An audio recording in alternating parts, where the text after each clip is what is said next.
I'm going to share that screen. All right. And there we go, folks. We should be live now. Welcome, everybody, to the room. Welcome to our conversation today. We're going to be doing this every Thursday. This is the first one, and I'm really honored to have the guests that I have today. And the conversation today is about how sales is changing as we come out of the COVID crisis. And so some of the things I'm hearing when I'm talking to people is, one, that they couldn't email people, they weren't getting through. The people who cold call couldn't figure out how to get in with that. And now there's this big hope that the world is going to go back to exactly where it was before. And I'm not confident. I've seen some word on the street that people are like, everything in person's happening again. And I do think there is some. I'm seeing conferences happen, but I'm not seeing the level that I saw before. And so I think salespeople and business leaders or VPs of sales need to really be thinking through, how am I adjusting my process? What's the tech that we're using? And so I brought three people on that are gurus at selling. We have John Alden. He's the founder and chief sales officer at Sales Acceleration. Could I just flub that up more, John?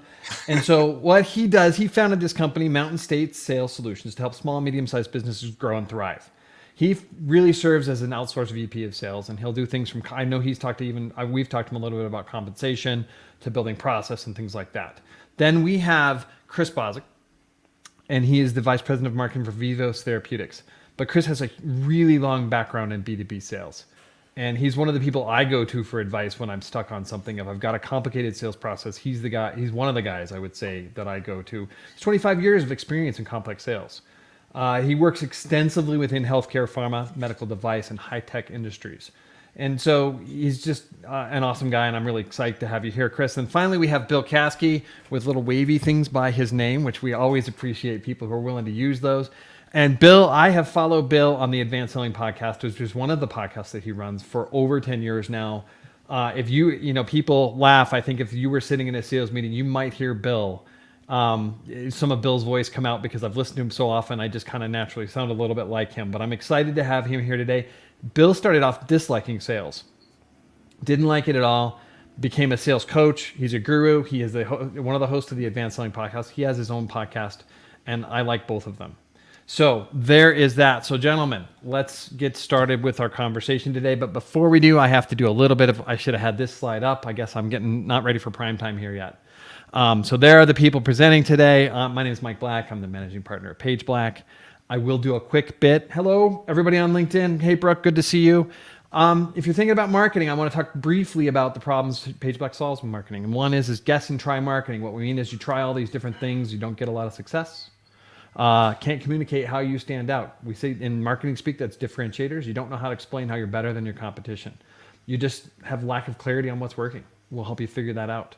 There's no strategy, which means everybody's doing something different, and that changes all the time, which is really going to harm your momentum. Finally, sales and marketing aren't playing nice. We'll help you figure that out. And then finally, you have lots of people you want to talk to, and you're telling all of them the same thing. That's a problem because it's not going to be compelling. All right, I ran through that really quickly because it's not as important. Next, we are going to have a webinar coming up June 8th, 10 a.m. Mountain, 9 a.m. Pacific, and noon Eastern. And we're going to be talking about digital transformation in the customer journey. So we're going to bring in somebody who talks a lot about digital, and we're going to pair that with our knowledge of how to build a customer journey and have a really good conversation. I believe the link will fly in there. If not, we'll be sharing that. Follow us and we'll be sharing that. And then finally, we are going to move into our first question in the Page Black Business Leader Series today. And I'm going to start off, I'm going to give Bill Caskey, he's the pro at presenting. Bill, what are the new challenges you see B2B salespeople facing as we're coming out of the crisis? Well, Mike, thanks for having me here today with such an esteemed group of people. And I really appreciate you doing this. I think this is really beneficial for your audience or any audience to talk about some of these issues because they are big. And I work with a lot of VPs of sales, probably similar to John, work with a lot of sales professionals in the business-to-business landscape. And there is this notion that I can't wait until it gets back to normal. Mm-hmm. And there probably is a little bit of that where we will get back to some kind of normalcy where we'll be meeting with people face to face. But my daughter is with Salesforce, and if you're calling on Salesforce, you're not going to be able to show up to Salesforce headquarters in San Francisco or Indy and have nobody's there. So as a sales professional, I think one of the things you've got to do is navigate a remote workforce and a virtual workforce, because all the people that you want to call on are not going to be in one room like they maybe used to be. And so we've seen this trend, kind of coming on, but I think COVID just kind of amplified it. So I think one of the challenges is we're going to have to get much better at some of the core disciplines, some of the basic skills like messaging. And you mentioned it in your intro, Mike. I think most companies' sales messaging is awful. It's awful.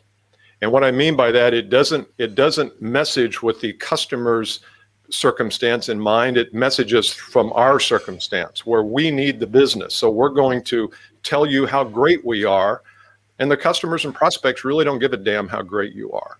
And so we've got to really make sure our messaging is spot on, it's intentional, it's strategic with the people we're talking to, so that when we show up and deliver that message, they will say to us, oh, okay, well, I haven't thought about that in that way.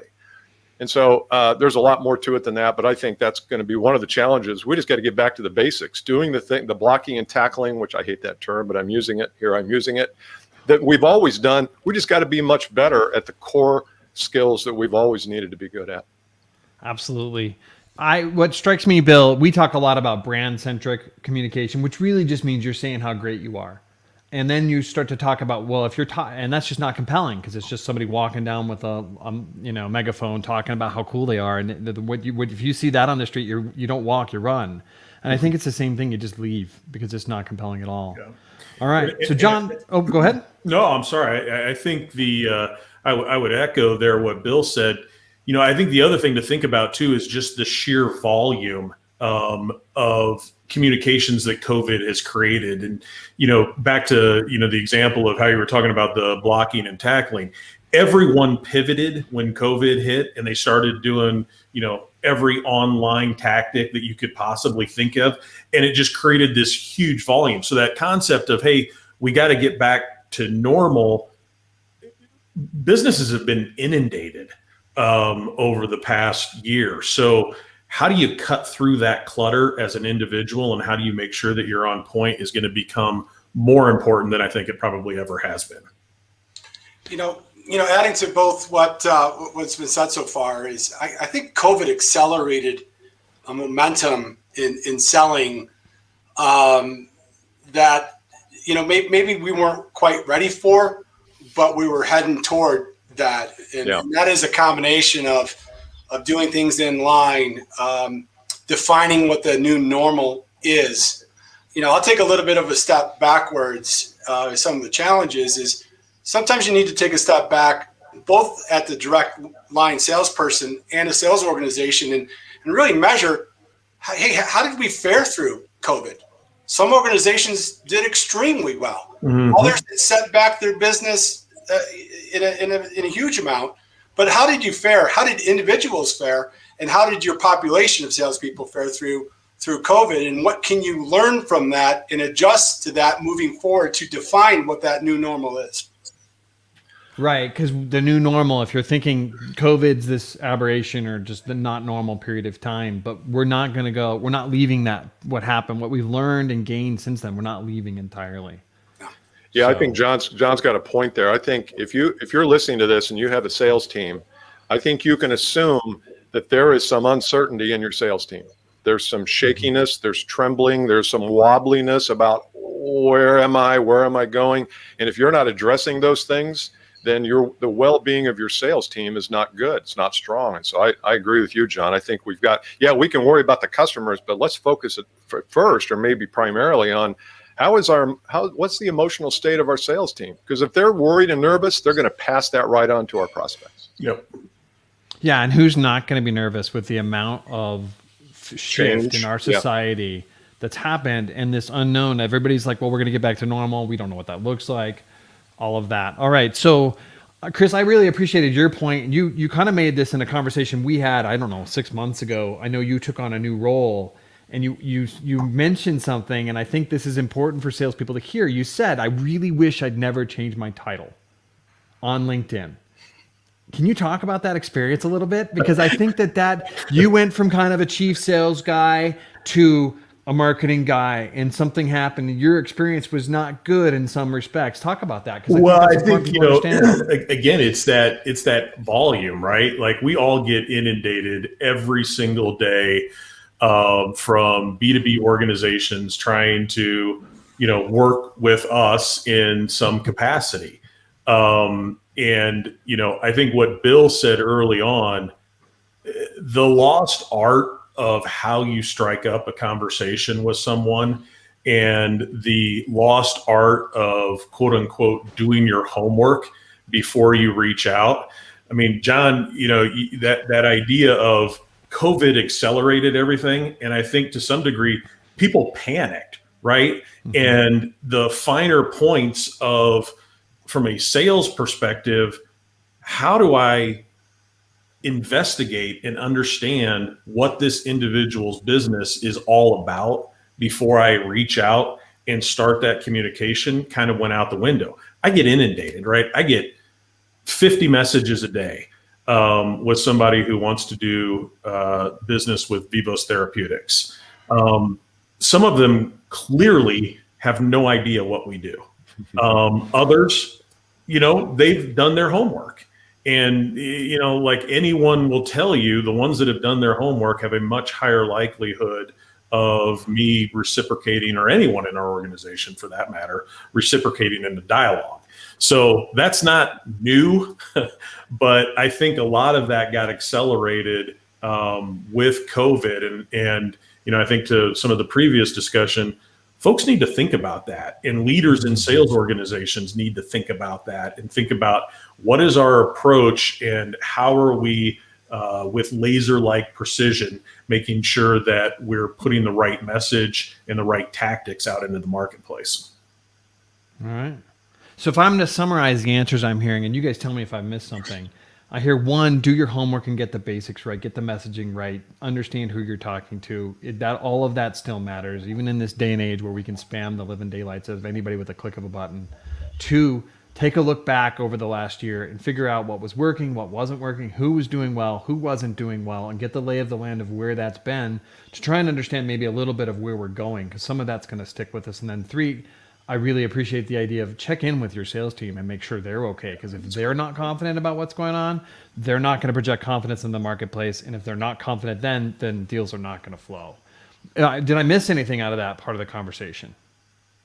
It's a good synopsis. Yeah. Yeah, I think that's great. Yeah. First time ever. All right, here we go. Next question for you guys today. I'll give you a minute to think about it while I read it. How are savvy companies, and everybody that's listening to this is certainly savvy, companies and sales reps changing their sales process today? What are they doing differently than they were doing a couple of months ago? We're going to try this look to see if we can do that. And I'm going to say, John, why don't you get us started here? I'm going to put the pressure on you. Let it off, Bill. Hey, no problem. I'm just going to flip the question. I would say the savvy ones have adapted to their client's buying process. It's one thing to say I'm changing my sales process, but the flip side of the equation is you got to have a buyer, and COVID has impacted their buying process. So to me, it's have you identified what's working now, what's working in the past, and how do I have to modify this, and have a conversation with your key customers on how they're buying things, because I think buying processes are going to change due to COVID. All right. So what are two questions, if you're doing that in your company, you want to look at what the buying process is, what are two questions you're going to ask, John? What is your client's buying process? No, I mean how do you guys buy things? Not your clients, your clients' clients, right? That, but if you had ran a sales cycle in the past, they've bought in the past, maybe you've flown them into a demonstration environment. Maybe you met them at a trade show. Are you attending trade shows? Are you getting in airplanes? Can I come visit you?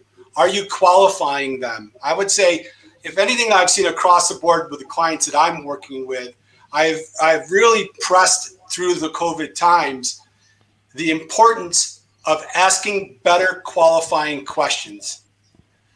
Because quite frankly, you have to move off with the tire kickers and spend your time on people who are actually in a buying window. Amen.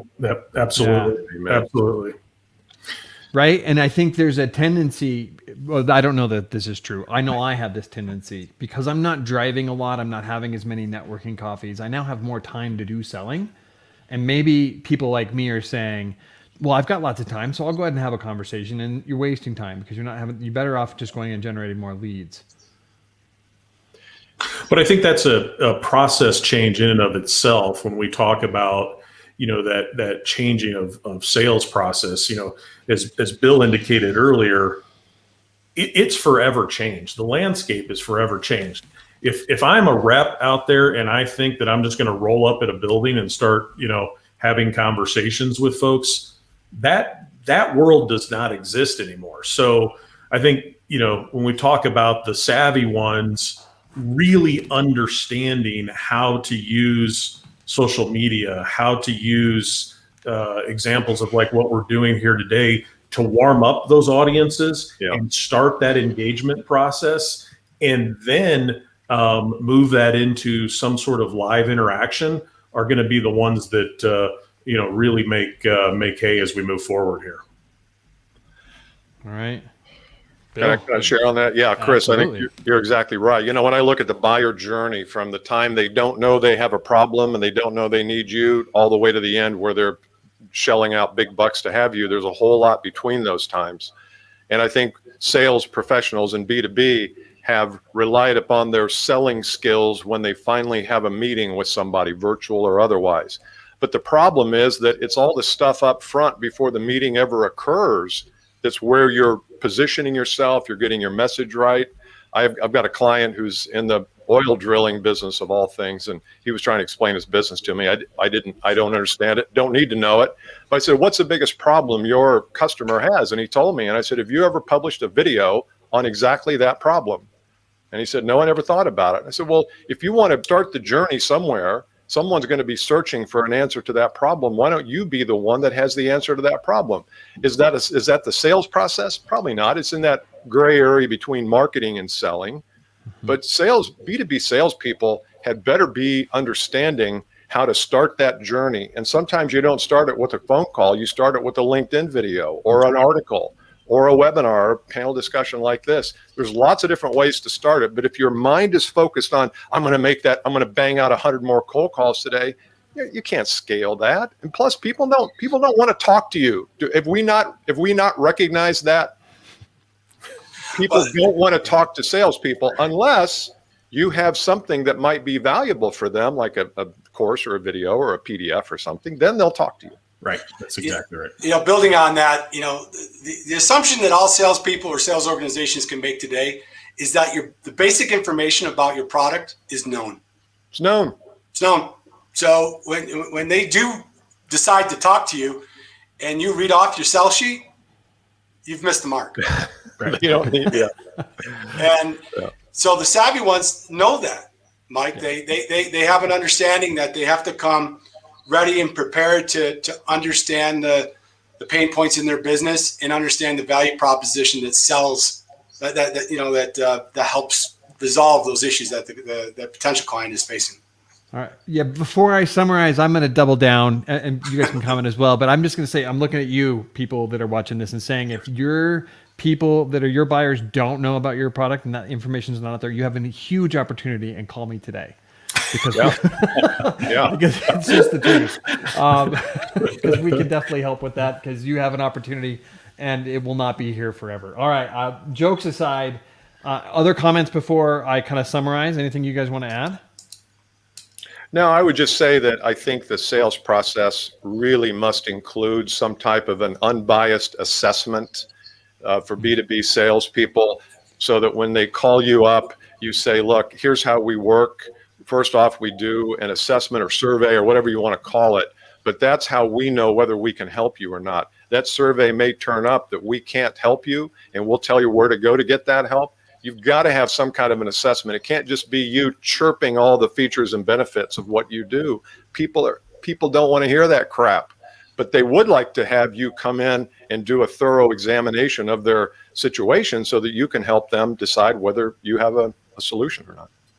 Yeah, if I were to summarize all of this as a theme, it really comes down to sales traditionally really does look at, well, how do we, if we have the meeting, what is the skill set that's required to get that meeting, and then move it forward and move it to the next stage and finally close, and whatever you're doing with that. And really, I'm hearing this theme of salespeople need to engage sooner and earlier in the process in terms of that. And they're going to have to collaborate with marketing when they're doing that. So that's definitely really important. And I will tell you that our company has grown significantly throughout COVID, and it's because I'm the salesperson and the boss, but the marketing. So therefore, the team has to work with me. But no, really, I collaborate with our marketing department very well. They collaborate with me, and that's been just an enormously powerful thing for us. And so if you're not, salespeople are out there, if you're not buying lunch for the marketing team and building that relationship, Chris is liking this, since he's now he's crossed over to the evil side, the dark side, and is now in marketing. No, if you're not, then you should be.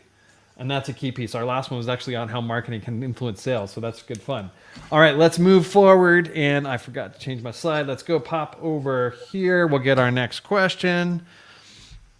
All right, and I think this is interesting, is that what's the new technology that sales reps should either be following or learning about? What should they learn? And I'll preface this with, I have seen, working with some of our clients to do some prospecting, I have seen more of an incidence. I believe this is really related more to concerns about ransomware and cybersecurity. But if your email isn't on the approved list and you're doing email marketing, you're not getting in. They'll just flat out refuse your email. And then I actually reviewed my spam folder today, and I got this, and I didn't even realize it was in there. All these people are like, hey, meeting at noon, Mike?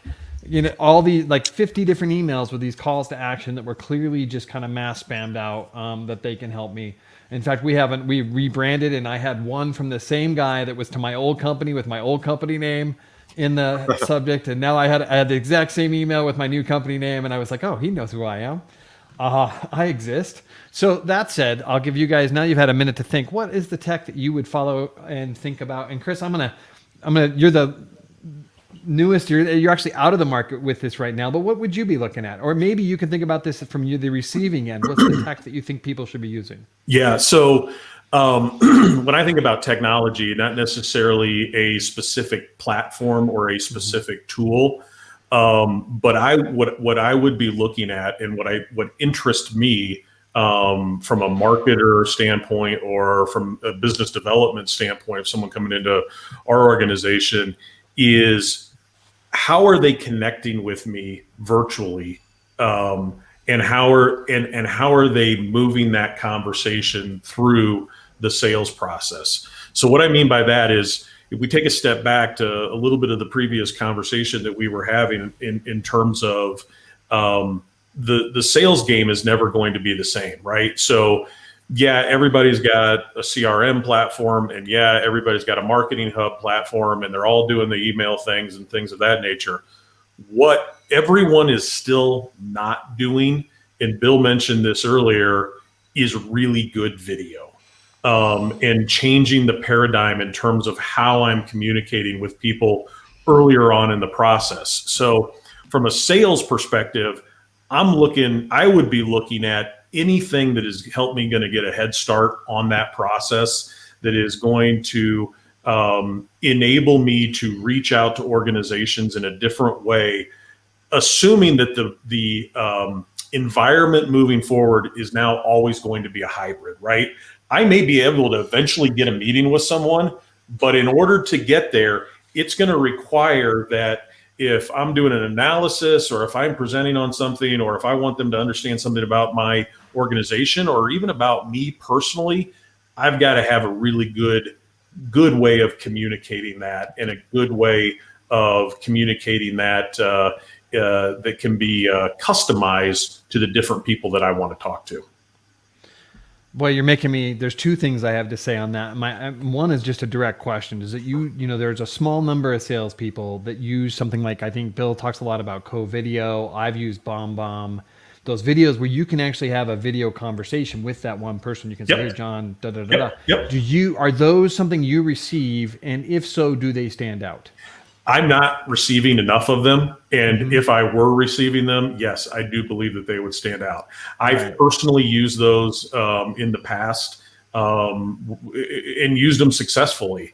And so, yeah, I do think that, to move the needle you have to separate yourself from the herd of all the other clutter that's coming into an organization. Yeah. Right. And I'd like to just build on that too. It really goes around, relevant communications. And Chris talked about, you got your marketing hub, you have your CRM, you have marketing, but what information are you gathering, salespeople? And then what are you doing with that information? Yeah. And how does that play into your keep warm drip campaigns? How do you make the communications more relevant? Especially, Chris, if you could tie video into that, you're moving the ball down the field a little bit faster than your competitors, probably. Yeah. But usually those three things aren't connected. So on one of the recent ones we did, we had a CEO of a fairly large company. I think they do about $100 million a year. And he, of course, he's getting just nailed with stuff all day long. And his comment was, and I think this was really more, he was thinking about what his team needs to be doing is how do you scale communications but in a personalized way? And that is the challenge. That's what you're talking about a little bit with the video and what you're talking about there of the drip campaign and making it personal. And so it's really, I'm going to go back to that collaboration between sales and marketing, because if marketing is creating great pieces that the salespeople can then deliver, and maybe they're delivering it on video, maybe they're doing it in person, maybe they're doing it on a call, there's still that collaboration where they're going to stand out, is my thought. So I like that. All right, Bill, what are your thoughts? Oh boy. I think salespeople need to figure out how to use video on the phone to effectively get in front of people at scale.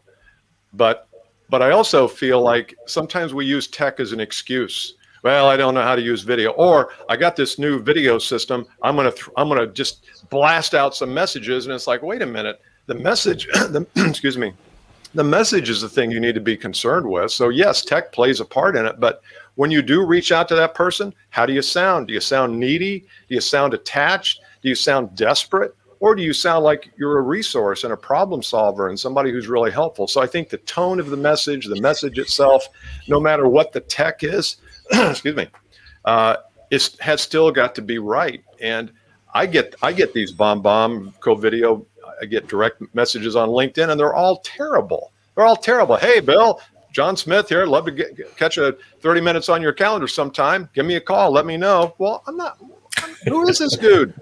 So I think your messaging, that's why I go back to messaging, and I know you do too, Mike, is what is the message that we're going to be sending out, whether it's video, audio, LinkedIn, articles, whatever it is. If you don't have that right, you can have the most awesome tech in the world. It doesn't work. So the other half of that is you kind of alluded to your previous answer around how confident your sales team is, because that, especially in today's market, where if you're on video and you're not confident or you're not able to project confidence, you're just not going to stand out, or even worse, they won't engage. What are your thoughts about that? Me? Yeah. Sorry. I was looking at you. Can't you tell? Well, yeah. I mean, you and I have talked about the whole confidence thing. I think you gotta be careful. I'll probably take a little issue with that. I think the more overconfident you are and the more dynamic, the more it scares the hell out of people. So I think you've got to be real. I think you've got to be able to say in your video, look, I saw your name on LinkedIn. I do this. I help companies do this. I have no idea if I would be helpful for you, but I'd be happy to have a phone call sometime. There's no obligation. I'm not pitching you, but I want to see if there's anything I can do to help you. If there is, great. If there's not, great. That's the tone that has to be in those messages. I'll be more likely to call that person back if I feel like I'm not going to get pressed on. Now, if you're going to deliver that message, you cannot press people. You cannot pressure them. Yeah. 1 minute into the call, you can't say, well, it sounds like there's a good fit. Let's meet next week for coffee. You can't do that. You have to be true to your word. This is not a sales call. It's merely just exchanging information. Yeah. So that just sparks another conversation for me, and I don't know if we'll have time. Yeah, we do a little bit of time. So all three of you, how salespeople are known to be pushy. Bill just kind of stated his position that you shouldn't be pushy, or at least if you say you're not going to be pushy, you shouldn't be pushy. I've watched other kind of sales gurus talk about how pushy they can be. And a guy on LinkedIn was talking to me yesterday, and he offered me something. And I said, no, thank you. I was polite. I said, just look, no, that's not of interest. And then he had to go, look, I don't want to be pushy, but I'm going to be pushy and do this. I said, look, don't make me say no again. I don't have, why are we even connected if I have to sit there and say no to you 2 times? And I've had people actually insult me, which is obviously not helpful. What are your thoughts, John? I'm gonna put you on the spot a little bit. Yeah, sure. I mean, it's a hard balance. Salespeople are paid to make sales. And that's the reality of it is. And when you get a pushy salesperson, I tend to believe if I get put in that environment, they just probably haven't done everything that they should have done in their sales process to earn the right to ask for the business. Right. And if you've done everything that and you've qualified them and you've taken them through the process and you have a good ROI and you get everything that you're supposed to do, check box, check box, check box. Yeah, you do have the right to ask for the business. Now, sometimes there's a saying out there, an answer is better than no answer, meaning the buyer has to say yes or no. And usually that's when the selling begins. But I think if they come across pushy, they probably haven't done the work. Yep. And that's their only, it's their only tool they had to fall back on. It's a weapon. You got to earn the right. You got to build the relationship. You have to do the homework. And, I think the good ones know when to be pushy, but they've earned the right to do so, right? John, just as you said, they've gone through the whole process. All right. Yeah, I think I agree with you guys, and especially John, when you talk about you haven't done the work if you're relying and you're resorting to some kind of tactic of pressuring, you need to make a decision before 9 o'clock tomorrow, or I can't let you have this. I mean, we're so far past that. Here's the thing I think salespeople need to be really, really good at today is explaining the offer of what it looks like to work with you. Be able to say, look, in the event we decide to do something, let me tell you what it looks like to work with my company and with me. Let me share with you some of what's going to happen if you say yes, or, if we engage. If you explain the offer well and really explain it well, you don't have to be pushy. The person either wants it or they don't. But it's when we don't explain the offer well and they give us objections, that's when we get frantic and get emotional and get attached and we get pushy. You suck at explaining the offer if you're getting that stuff at the end. So I really get back to all this stuff that happens in the 11th hour is a problem that happened in the first hour. It's where it all begins. The first time you have a conversation, if you're going to be pushy, that person knows exactly what the other 11 hours are going to look like. And they're probably not engaging because it's not engaged. comfortable. And when they'll say things like, oh yeah, John, send me a quote. This sounds really interesting. Send me a proposal. Boom, you're dead. You're dead. That's right. Yeah, because who says that and means it, right? So if I'm summarizing our response around what salespeople need to be thinking about of tech, there's this theme of how do we engage virtually? How do we leverage tools like video? And I like that especially with the goal that if they know who you are before you've had your first conversation, they feel like they know you a little bit because you've been in front of them so much. That's just, how can that be bad? They've already contacted you on top of that. The piece I will add that will not be popular with salespeople, and I'm sorry for saying this, is your CRM. And I know that's not a new tool, and I know everybody hates entering data. This is supposed to be the year that they're going to automate data. We'll see if that actually happens. But if you're not getting that data in there, then and you're not looking and analyzing that data, you're missing out on opportunities. Yeah. And I guarantee you that if you go review and you go look back, you're going to find missed opportunities of people you could have engaged with. There are deals that you lost that you could follow up a year later, and it turns out the other vendor wasn't great. There's all sorts of opportunities in there if you just pay attention to and use your data right. But then again, I'm a half marketing guy, so what do I know? Either a lot or a little. You'll have to decide. All right, let's move into our next question. And I think this is the one I'm actually really excited. I'm getting my notepad out to take answers. And that is, what skills do people need to develop to thrive over the next 12 to 24 months? And one of the reason I'm asking this question is the way I think about what I'm doing with my time is that I'd love to learn. I could learn marketing is such a vast field that I could spend time learning just so much. I could learn 24/7 and starve to death.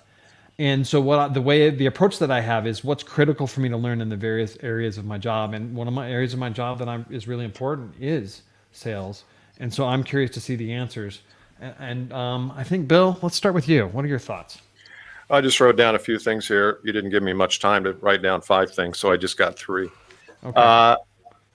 Yeah, I mean, we talked a little bit about this. What are the skills people need to be better at in now and going forward? I think I just said it earlier, being able to explain what it looks like to work with your company. We get down to the 11th hour and we haven't explained to our buyer what it looks like to do business with us. And now they're supposed to pull the trigger and hope that everything's going to work out okay. And we always think, well, if they have enough pain, they'll want to work with me. That's bull. They can have a lot of pain, but if they don't know what it looks like to work with you, they probably won't. So your ability to explain how you work. Number two, I think getting to the true issue, and you can call it pain or you can call it needs. What's the real issue that the customer has that they're reaching out to you or they're hoping you can solve? I think salespeople vault over that and they go right for the close because they know that's how they get paid. And they don't ever get to the true real issue. It's hard for me, and I teach this stuff. But you have to discipline yourself too. So when your manager says to you, well, Chris, what happened in that call? Does he have any problems? Yeah, he's got a few problems. Well, what are they? Well, they kind of like to find a better way to blank. That's not a problem. No. That is not a problem. So salespeople have to be really curious. They've got to remove their ego from it and get very focused on what's the problem you have, because a lot of times the customer doesn't know the problem they have.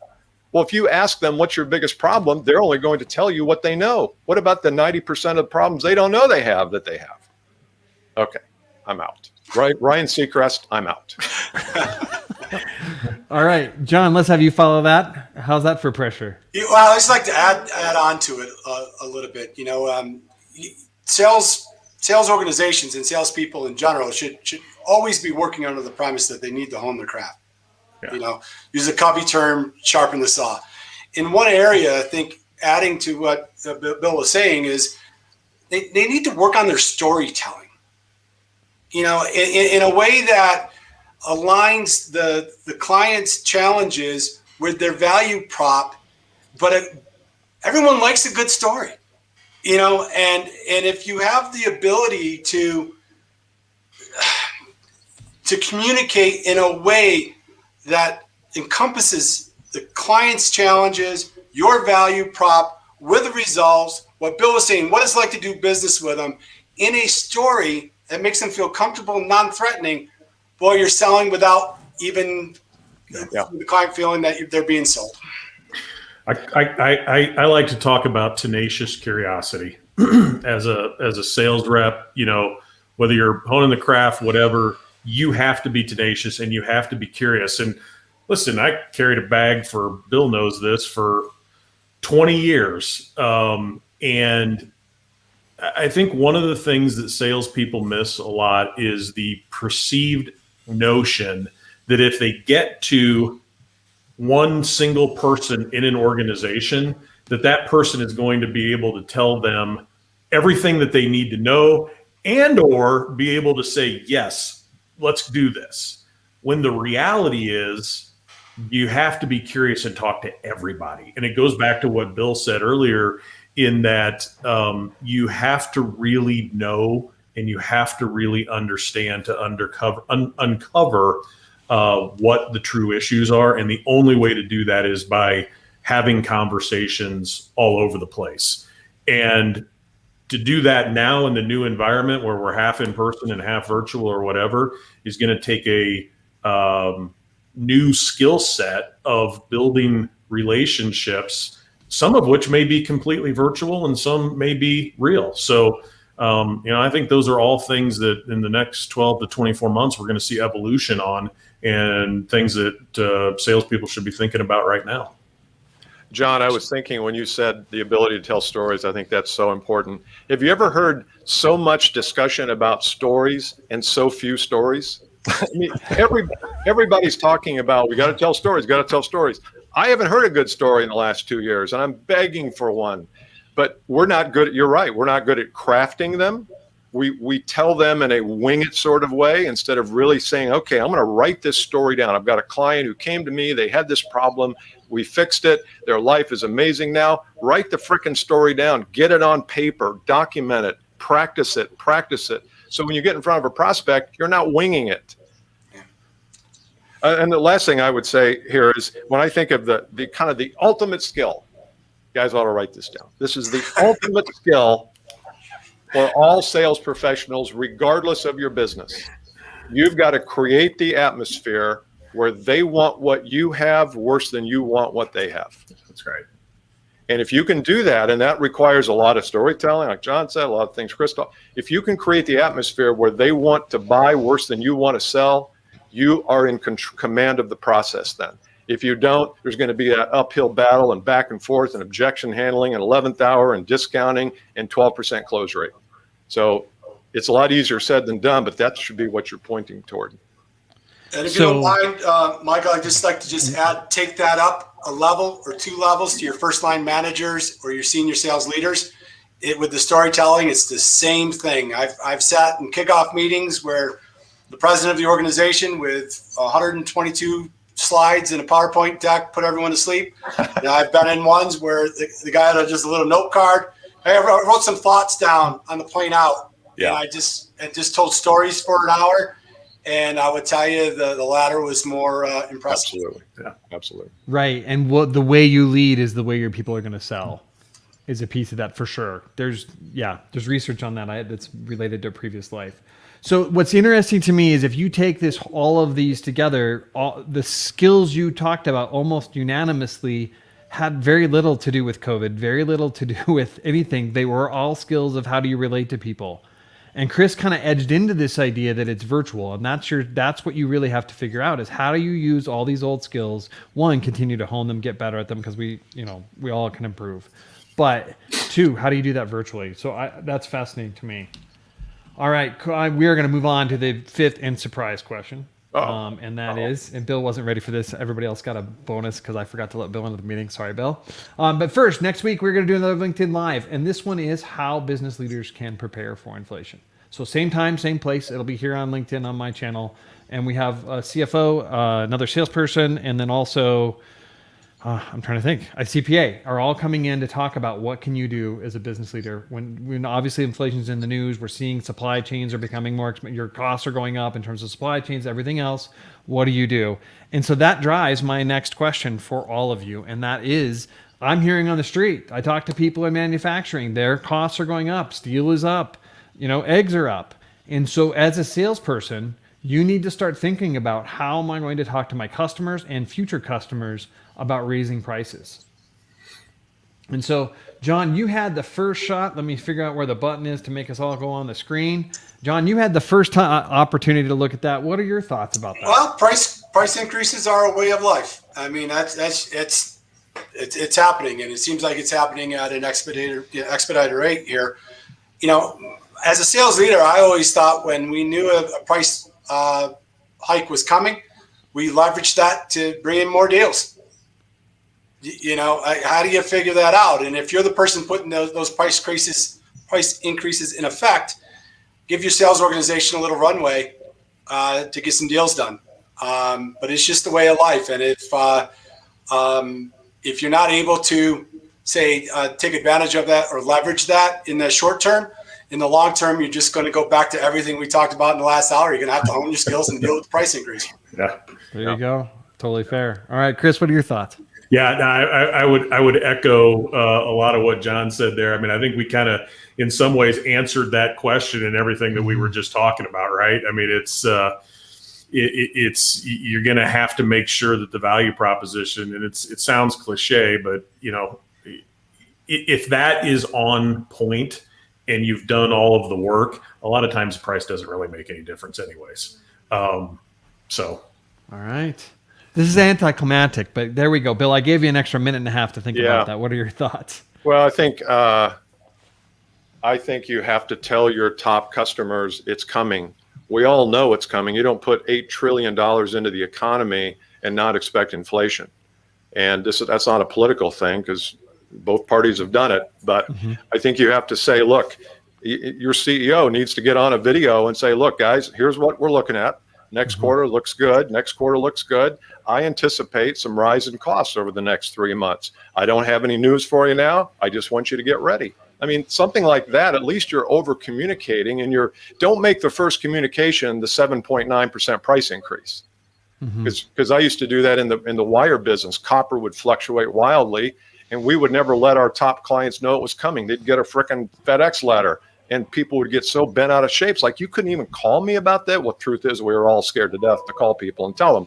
But it's not a surprise for people today. Should not be a surprise. You can't pump that much money in and not have inflation. So I would just warn people up front, tell them it's coming. I don't know what it is yet. You need to be prepared. You're a top client. That's why we're reaching out. Fair. Yeah, what I'm taking away from this is if a little bit of everything is that if you don't have a process to discuss this, you need to build a process to discuss this, because it's not only just now. Prices are going to go up over the future anyways. So why are you not talking about that all the time? And why don't you have a schedule? Have the confidence to engage early, and also give your marketing. I'm going to add marketing to this because marketing can help with this as well. Give them 3 to 6 months notice on this increase so that you can build a campaign. Yeah. You can begin to hammer on your value, demonstrate your value before you're saying, hey, it's an extra X number % every year. All right. So that is the last question I have for you guys. And we are now at 12:45. We're not seeing questions roll in. I forgot to ask for them. Any thoughts or questions you guys have for each other, or comments? And if not, we're going to call it a quits for the day. And no pressure. It's sometimes they're there. I didn't ask this part in advance. It's been a really good conversation. I think we've got 3 people who bring very different skill sets and perspectives to it. And unfortunately, it's not like you do this and then you do this and then you do that. It's not that kind of thing. It's every company is different. But I think there was a lot of really good tips and strategies here today that if people take 2 or 3 of them, they can really make a difference. I agree with that. All right. It was nice to be on a webinar like this where the salespeople outnumber the marketing people. That was yes, it is. Yeah, it's 3. I'm like half and half. So Yeah, it's technically 2.5 3.5 to 1. us against half me. That's awesome. All right, Chris, anything on your end, or I'm going to cut us No, loose for thank the you. day? I think this has been great. Appreciate the opportunity, and great being with you guys today. This is a lot of fun. All right, thanks for coming out and being on the first one. You guys have a great day. Everybody out there, have a great day. We'll see you soon.